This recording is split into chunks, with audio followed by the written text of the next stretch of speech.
Huge win in week 13. We got the Seattle Seahawks in week 14, and the streak is over.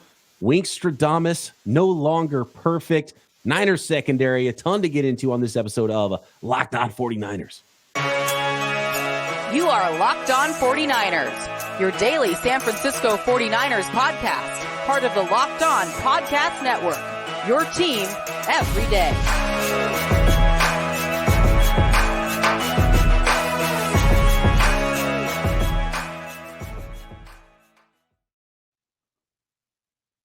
Welcome to Locked On 49ers. Brian Peacock and Eric Crocker with you as always, plus our special Wednesday guest here on the Locked On Podcast Network. Appreciate all of the everydayers out there subscribed on YouTube and everywhere you get your podcast, your team every day. It is what we do here on the Locked On Podcast Network. So we love everybody jumping in and making us your first listen every day. Today's episode of Locked On 49ers is brought to you by Gametime. Download the Gametime app, create an account, and use code LOCKEDONNFL for $20 off your first purchase. Last-minute tickets, lowest price, guaranteed. And, of course, since it is Wednesday, it is a Winky Wednesday. Let's bring on today's guest. Nicholas Winkler, come on down. And the streak is over. Can't believe it. Wink, no longer perfect. Preseason predictions. I'm sure you and all the listeners included, Wink, are kind of glad that maybe week 13 was the week that you got the first preseason prediction win-loss wrong for the 49ers. And wow, what a resounding win it was. Just as long as the rest of those predictions still stay intact, by the way. Yeah, you know, if I'm going to be wrong once this year, and let's be honest, that's all that's going to happen. This was a good day to be wrong, right? After those first two drives, I was getting nervous. I was like, oh, I don't want to be right. Like, this sucks. Like, no, this is the one I actually wanted to miss. And then, man, they turned it on, and that was the end of that. And I could care less about that streak at that point. That was a huge win. 49ers domination, just a wonderful feeling. I'm sure all the fans out there completely agree. A lot of people were worried about those first two drives and what it looked like from the 49ers. But I looked at it as, if that's your best, right? Like, that's the worst the 49ers are going to play over a two-possession start.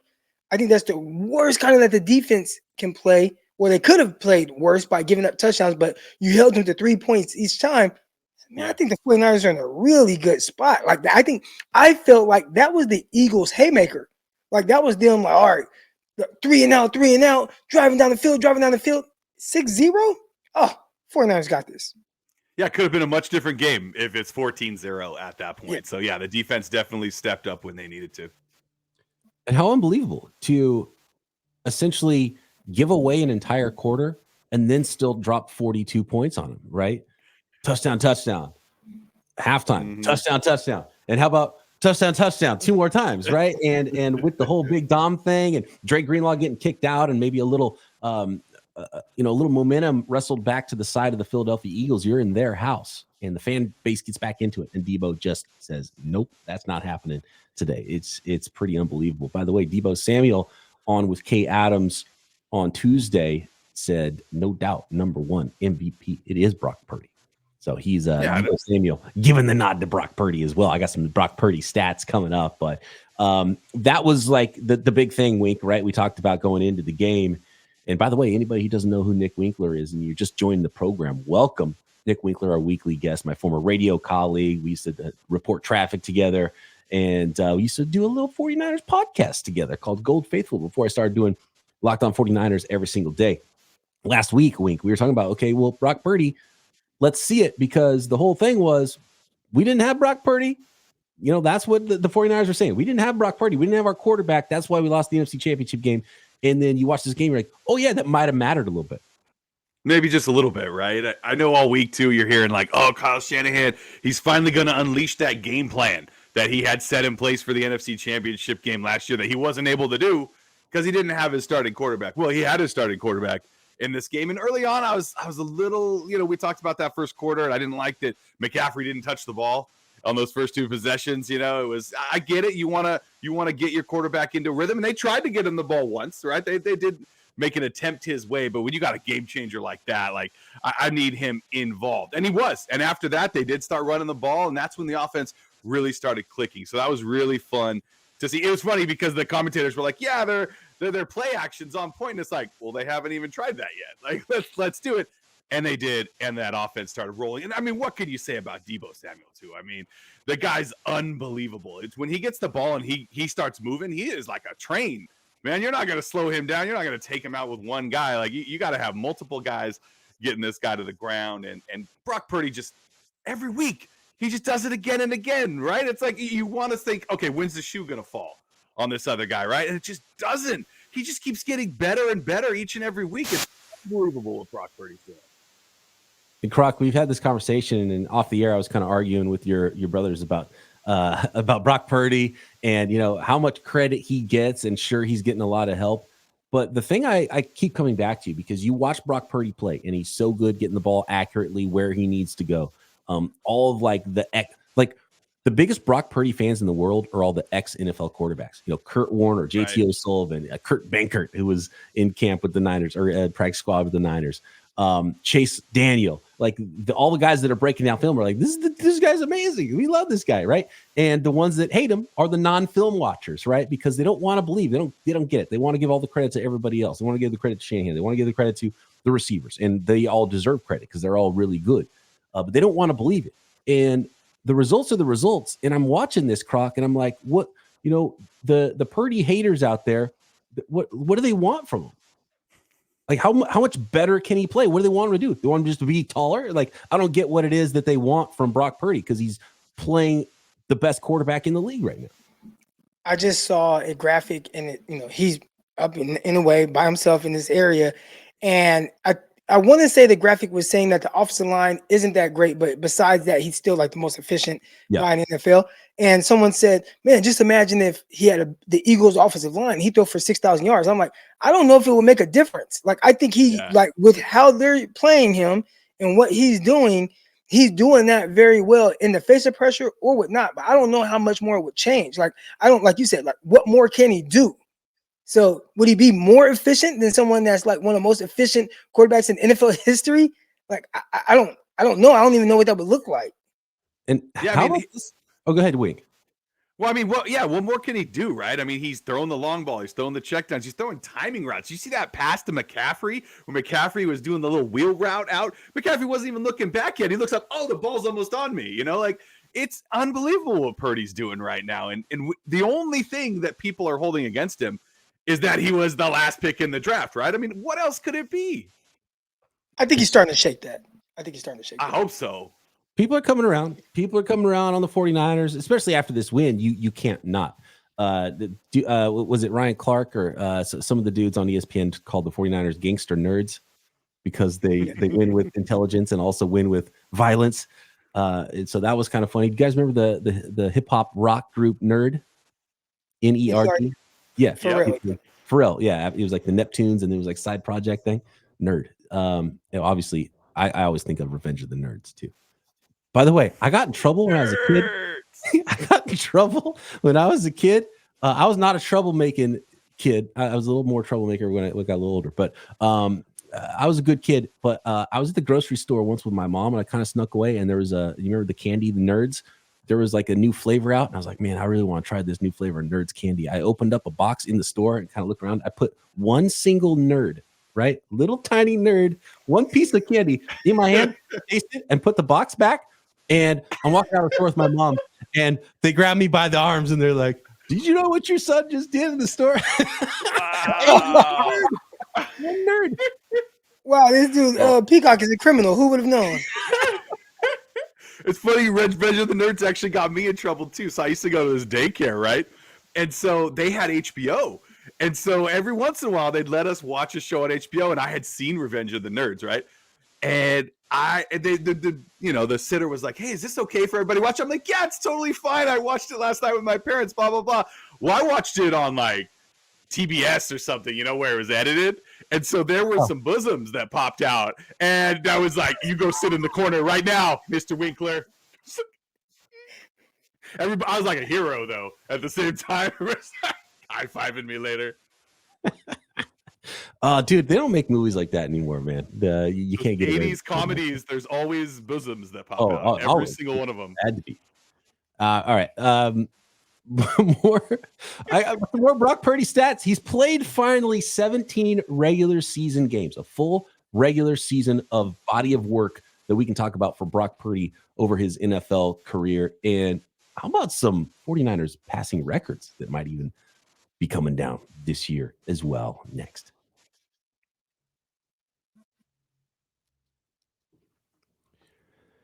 Today's episode of Locked On 49ers is brought to you by one of our newest sponsors. I'm excited about this one, the Skylight Digital Picture Frame. You're looking for a meaningful gift this holiday season that your loved ones will actually like and use and enjoy. For me, it's going to my grandmother, the Skylight Digital Picture Frame. And when you're maybe far away, right, from your family, and it is the perfect gift. Instead of looking back through a camera roll, you can display photos of the family in real time as your loved ones grow and change every day. Update your photos whenever you want it. Maybe they don't love sharing photos with their child on social media, so photos get buried in a group text message, or maybe you sent one photo here but not a photo over here, and you want grandma and grandpa, right, to have all the photos, and so you can control everything and update it with an app all you want with the Skylight Digital Picture Frame. So it's a really cool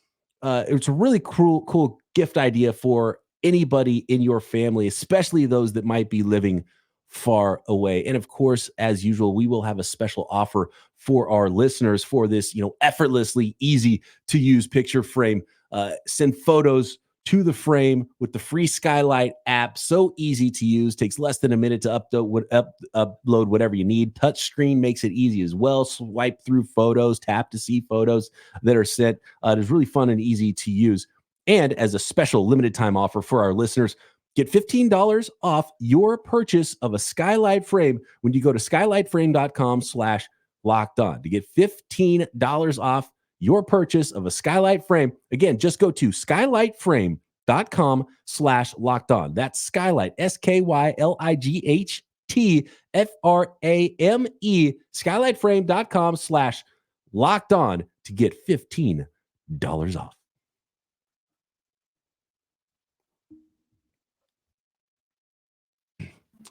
Okay, guys, 17 games. Brock Purdy has played a full season of regular season football now in his NFL career for the San Francisco 49ers. And the numbers, as you might expect, are very good.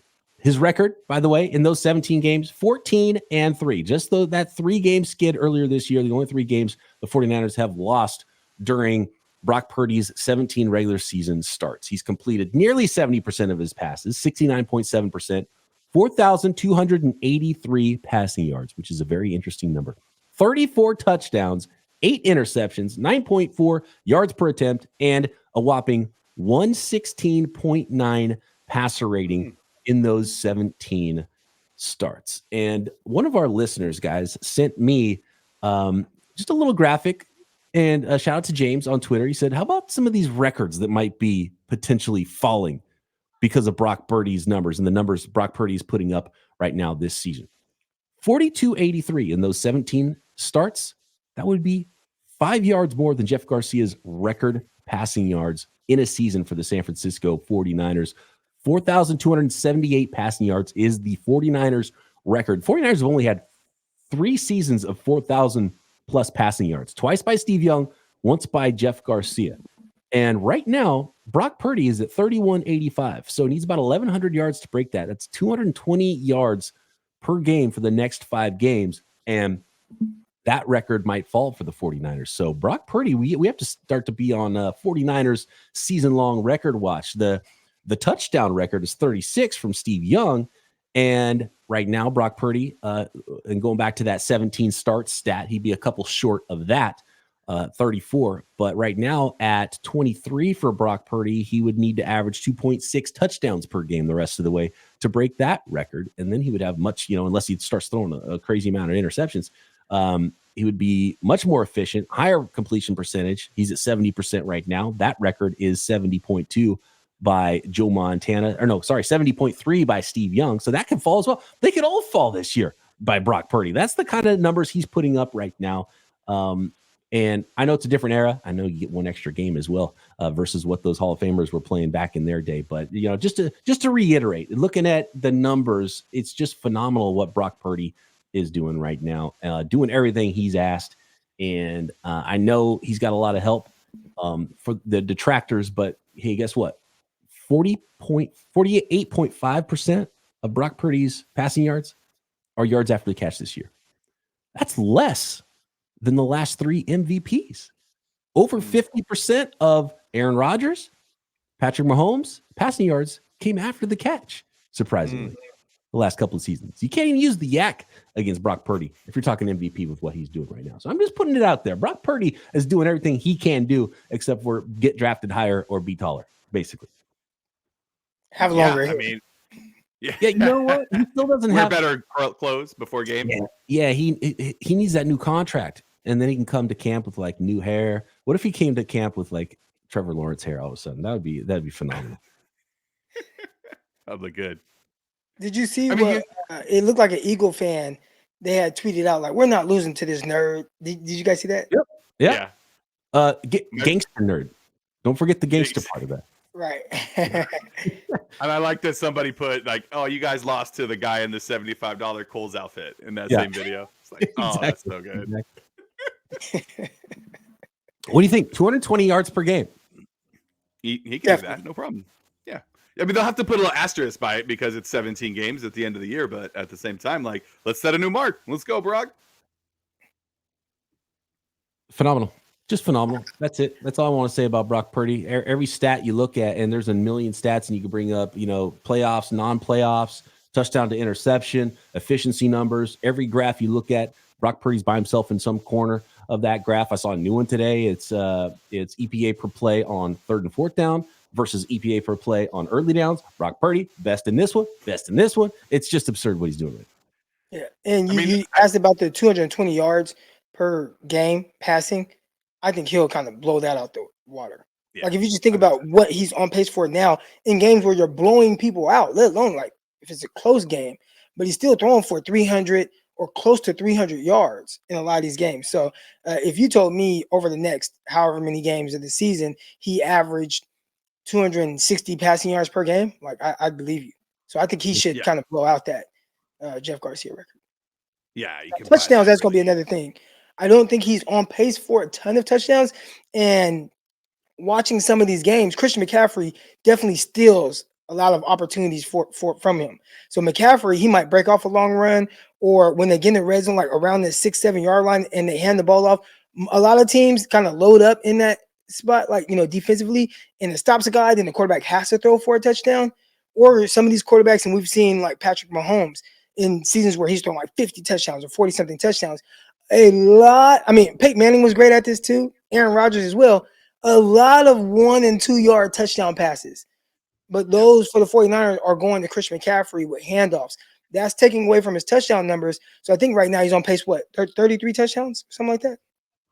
Something like that. He has he would need 2.6 touchdowns per game in the last 5 games to break the 36 record. Yeah, I don't see that. And then when you start talking about MVP, that how much are you going to factor that in? Let's say he does only have 33 touchdown passes, but Dak Prescott throws 42. And right now, where some of talking about some of these stats, and Prescott and Brock are kind of neck and neck in a lot of them, but Prescott has a few more touchdown passes. Will he increase that lead, and will they keep that same record? Like, will Prescott go?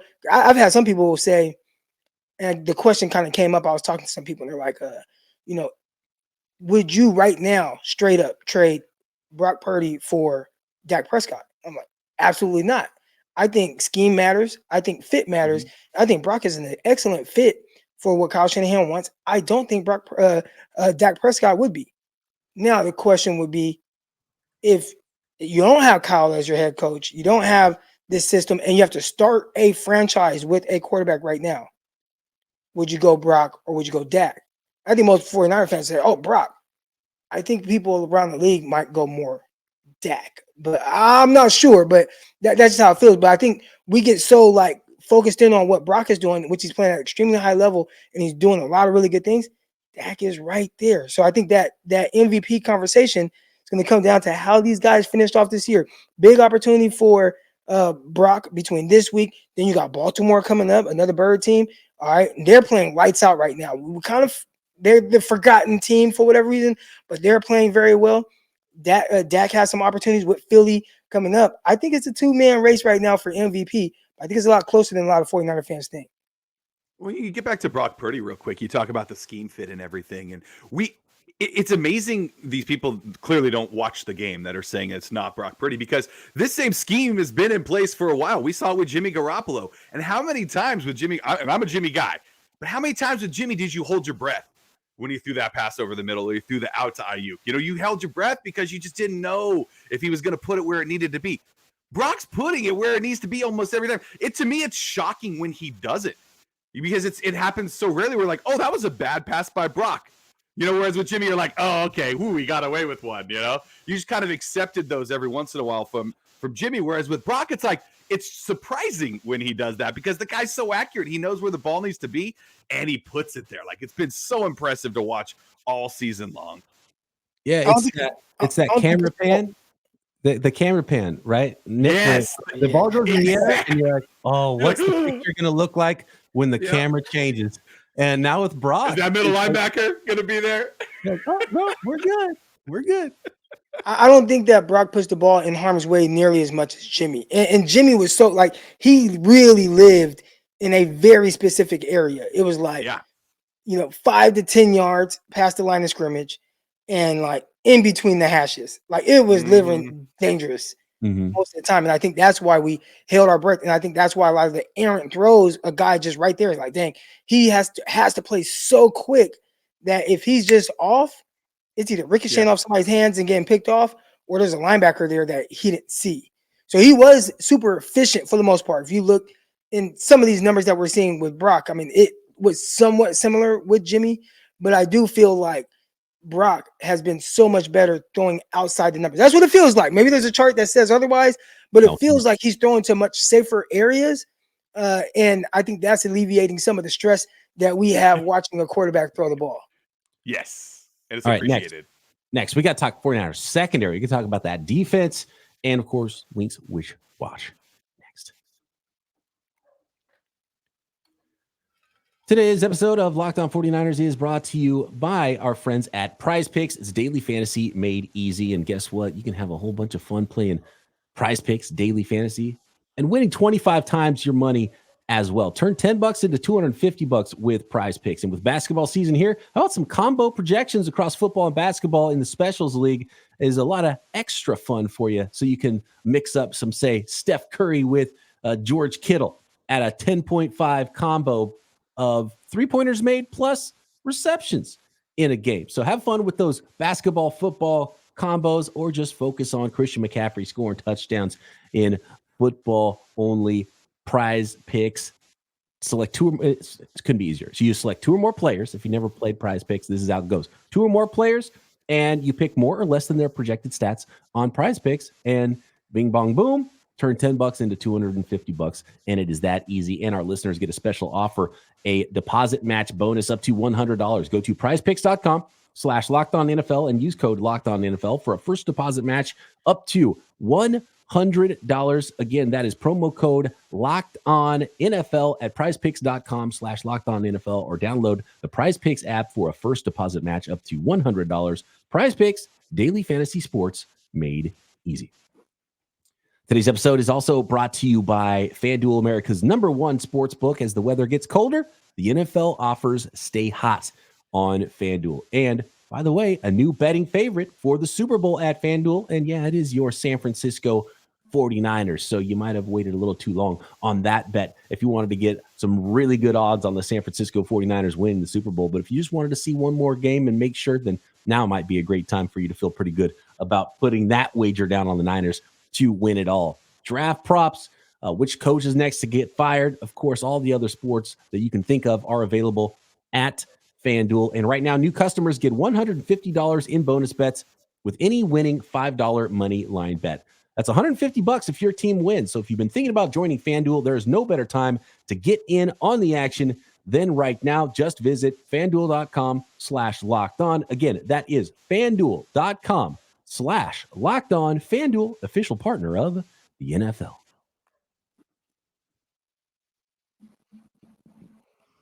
By the way, guys, we talk about a lot of Brock Purdy and MVP stuff, but I'd be willing to bet if the vote was today after 13 weeks for MVP, Offensive Player of the Year, things like that, I think Dak gets MVP, and I think Tyreek Hill gets Offensive Player of the Year, and I think Christian McCaffrey and Brock Purdy screw each other out of both of those awards. I think that's probably what would end up happening right now. But there's 5 more games for Brock Purdy to do some big things, and I just think it's going to be a quarterback award, and that's the value aspect of that. And then we're talking Christian McCaffrey for Offensive Player of the Year. That's the way I think it's going to go for those things.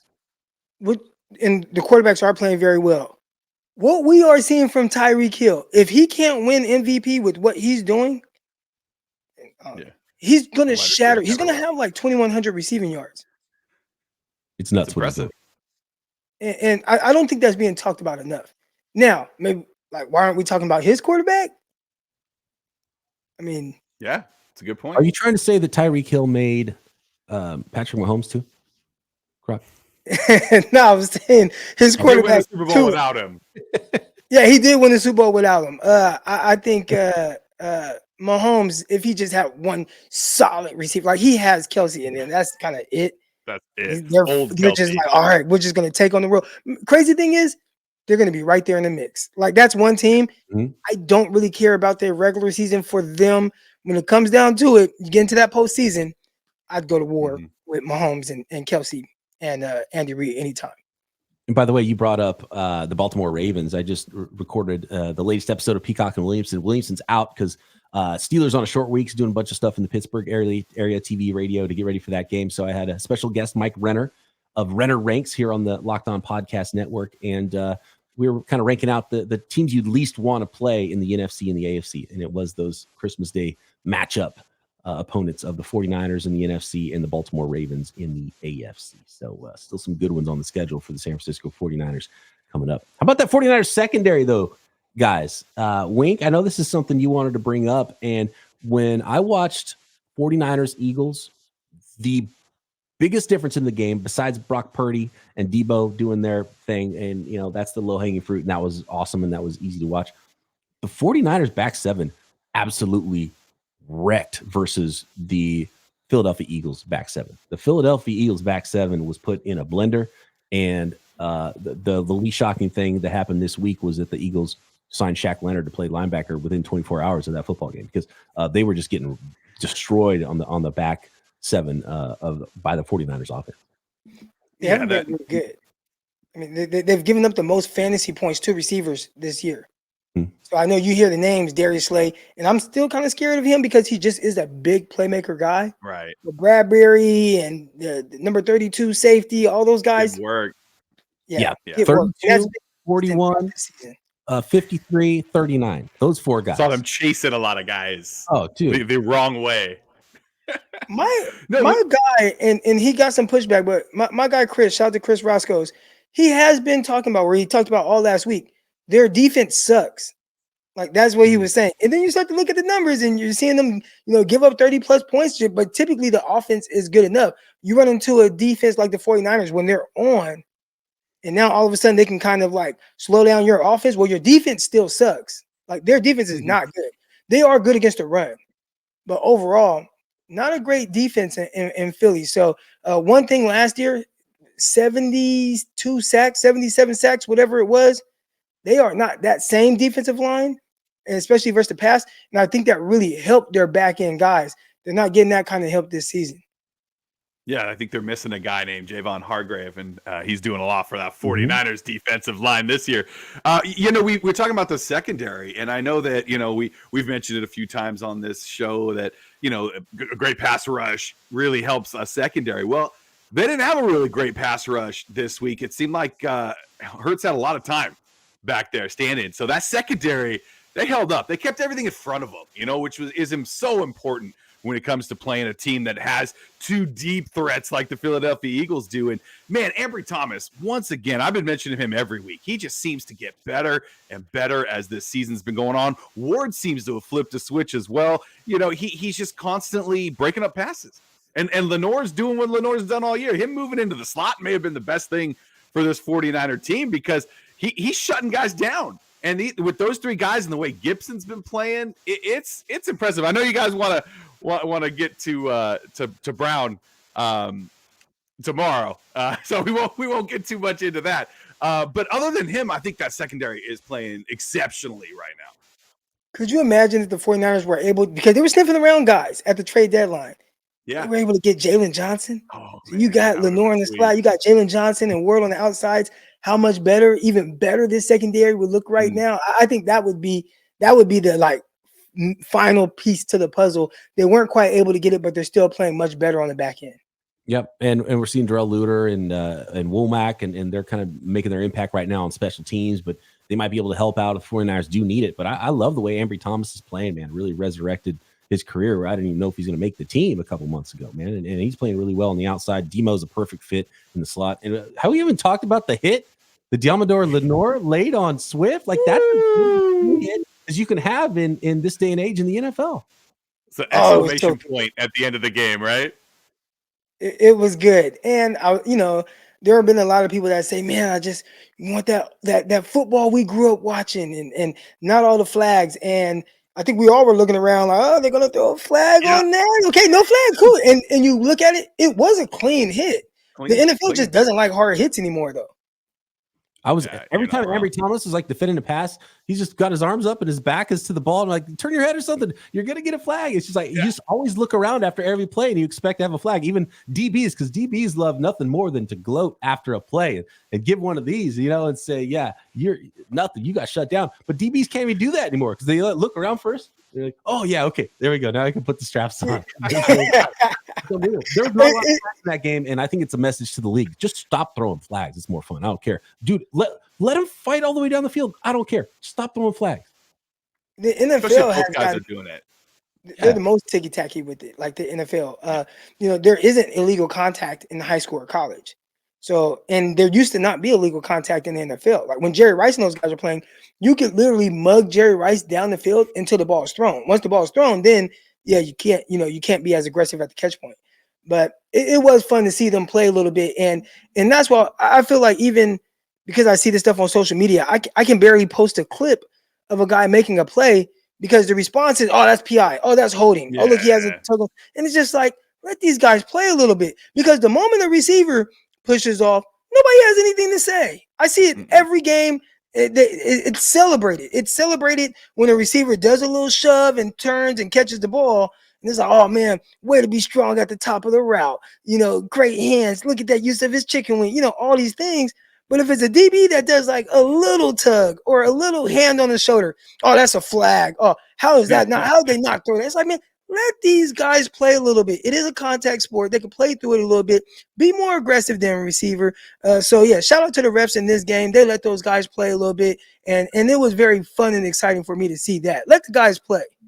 Spoken perfectly by an ex-cornerback. Well done. We're talking about Womack real quick. Let's jump into the Wish Watch, right? Because that second punt by Wisnowski, he had two great punts, guys. They're not going to show up in the box score because they're not inside the 20, but he was punting from his own 25, right? He put just enough hang time on it where the guy had to fair catch it. No return. Second one, same thing. Super high kick. Womack right there to smack him in the mouth. Hey, Wishnowski does it. Even if he's not pinning it inside the 20, he's still doing what the 49ers need them to do, which is flip the field. He's the man. Yep. Complimentary football. And look, we're complimentary podcast hosts here is what we are on Locked On 49ers. So I appreciate you, Wink, jumping on. Appreciate you, Croc, as always. Appreciate all the listeners and the everydayers out there. Make sure you subscribe on YouTube and everywhere you get your podcasts. And Croc and I back tomorrow. Locked On 49ers. See you. Subscribe to this video.